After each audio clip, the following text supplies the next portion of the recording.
তো গাইস, কেমন আছো সকলে? আজকে আমরা বিশ্বজয়ী তিনজন হাফেজ সম্পর্কে জানবো এবং তাদের তেলাওয়াত সম্পর্কে জানবো, যাদের মাধ্যমে তারা নিজেদের দেশকে বিশ্বের দরবারে সম্মানিত করেছে। একে একে আমরা তাদের তেলাওয়াতগুলো মনোযোগ সহকারে শুনবো। তো চলো গাইস, শুরু করা যাক। এই সময় কম, শুরু করো। জি টাকলা কাকা শুরু করতেছে, আপনি তো ব্যস্ত হন কেন?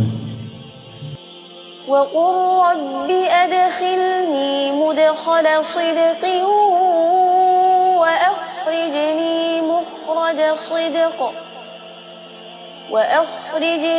مخرج صدق واجعل لي من لدنك سلطانا نصيرا.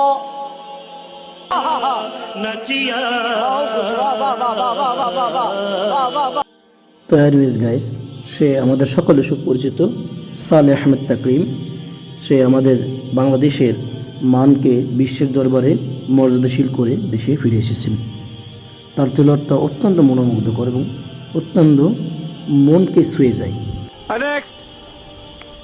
তো গাইস, এখন যার তেলাওয়াতটা শুনবো, সে আমাদের সালেহ আহমেদ তাকরিমের সঙ্গে একসঙ্গেই দ্বিতীয় স্থান অধিকার করেছিল পুরো বিশ্বের বুকে। ويطوف عليهم ولدان مخلدون إذا رأيتهم حسبتهم لؤلؤا منثورا وإذا رأيت ثم رأيت نعيما وملكا كبيرا.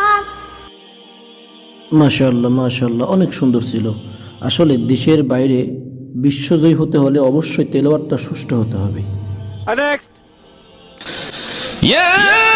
ياسين والقرآن الحكيم إنك لمن المرسلين على صراط مستقيم.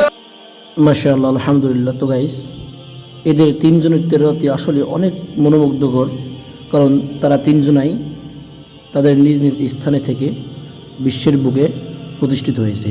তো গাইস, তোমাদের মাঝে এদের তিনজনের ভিতরে যার তেলাওয়াতটা ভালো লেগেছে অবশ্যই কমেন্টে জানিয়ে যাবা। আর আমি এজন্য তোমাদের নিকটে 1 লক্ষ লাইক আশা করতেছি। সবাই লাইক করবে এবং সাবস্ক্রাইব করে পাশে থাকবে। তো আজকের মতন সকালে ভালো থাকবে, সুস্থ থাকবে, তোমার চারিপাশকে ভালো